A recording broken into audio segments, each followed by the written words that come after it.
Hello and welcome to the Sacred Gates Ascension podcast. My name is Ilura and we are going to talk about those narratives, those little voices in our heads that really come from the lower self, and they can either be played in the subconscious, kind of coming through into the conscious mind. You know, that experience when you realize what is kind of happening in the background of your mind and you're like, I'm tapping into that storyline, the narrative, yeah? It's belief systems in a flowing stream of narrative.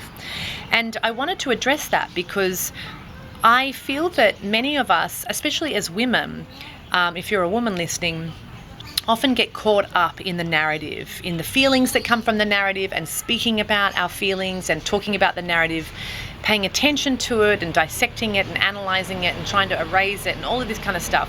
And for me, I have come from a family where this was really what we did, and a lot of talking and a lot of crying and talk therapy in a sense. And I got to say, just personally, I've never really gotten anything out of talk therapy, of talking about my problems, speaking about them, dissecting them, analysing them, sharing them particularly. I've really never.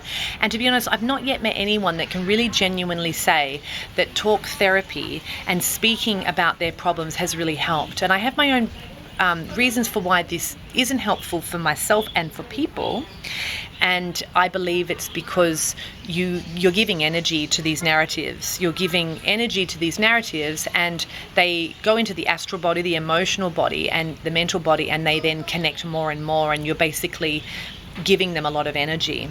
Now, it can be good just to sometimes, you know, if it's constructive, like you're talking it in a solutions-orientated way, I believe that's, of course, very different to kind of going back into these narratives and knowing about them. And you'll often hear people say things like, well, at least you know that that's what you're like. And it's like, let's move on from that. Let's not just get stuck in, well, at least I know.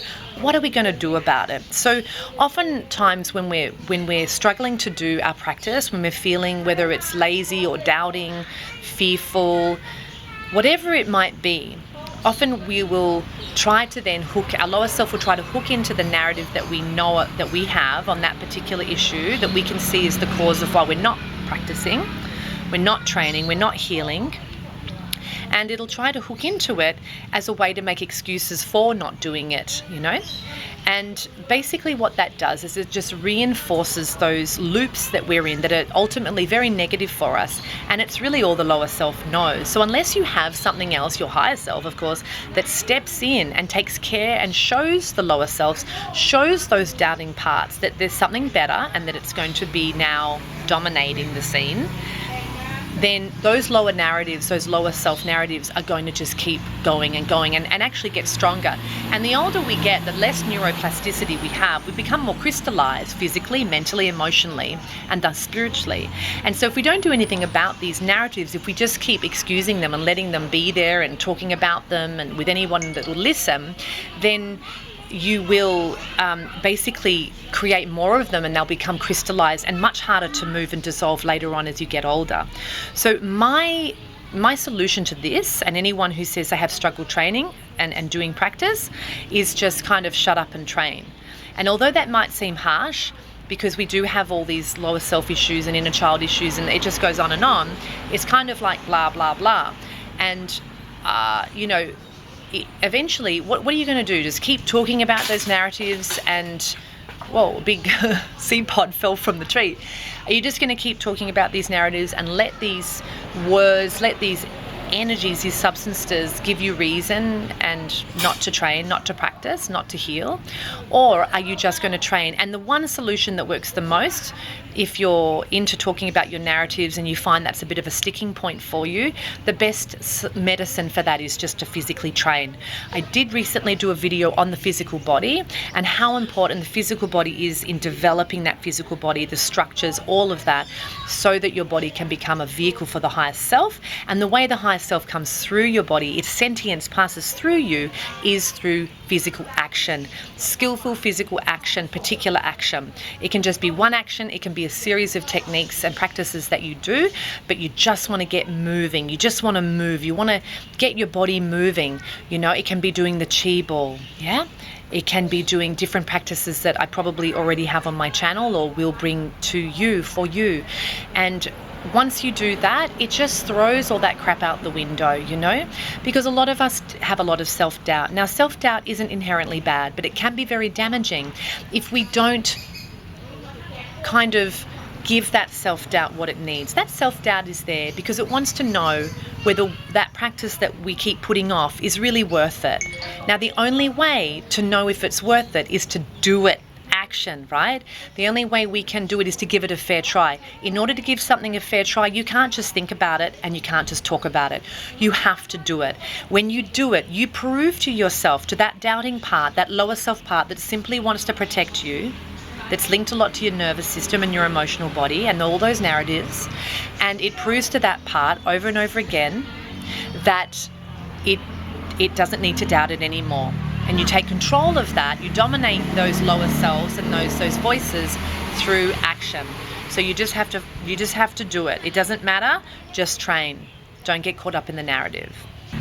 So what actually happens is when we make the decision to just train or find something that we can train, a physical art, whether it's yoga, Teishara, Qigong, which I think is all Qigong in the end, whatever we're doing, we make sure it's a physical art with an energy art, then what happens with those lower narratives that we keep looping around when we're not choosing to give those energy anymore, and instead we're deciding to train no matter our emotional feelings, no matter what the narrative is, no matter how much we know the narrative. When we decide to train, what actually happens is, this is really important, is our physical body starts to change. Our physical body is highly adaptive, and very quickly it is educated by our mind, and our body also educates our mind educates our body, and our physical structures change. Just think about this for a moment. Think about the weakest, most unhelpful, most destructive narrative that you currently have. And I'm sure you know that this narrative affects your physical body somehow, whether it's through tight shoulders, tight jaw, speaking in a certain way, getting sick in a certain way, collapsing the chest, all these different things. Our narratives affect our physical body. So when we train our physical body, we open our body up to our higher vibrations, our higher selves. We learn how to feel nourishment, for example, the sentience that we are. And there are practices that can help you to do this. When you're on a path and you're actually training, what happens to those narratives? They're physically released. You don't have to talk about them. You don't even have to fully know them to release them. We release the trauma of those narratives. We release our history. We release our stories and our narratives through our physical training, because our physical body starts to change us. So imagine the difference between someone who collapses their chest and who keeps their chest open and structurally not too tight anywhere else, and they get that overall balance going. It's a huge difference for someone, a giant difference. I know this because I've corrected that in myself. The difference between someone whose chin is stuck out in that typical turtleneck way that we get from these phones and things that we have and computers, someone who's able to bring their chin, the huge difference that has to your shoulders, your scapula, your spine, your rib cage, your hips, your quads, your feet, your legs, your connection to the planet, your connection to the heavenly energies, celestial energies, all of that changes. Plus you don't get a crunchy neck anymore. So the jaw, the voice box, all these things get set into a different kind of alignment. So those narratives can't hold on anymore in those new, super fantastic structures that we're creating as we release those depleted lower self postures, that the lower self is all that it knows. And so we don't need to talk about it, we just need to train.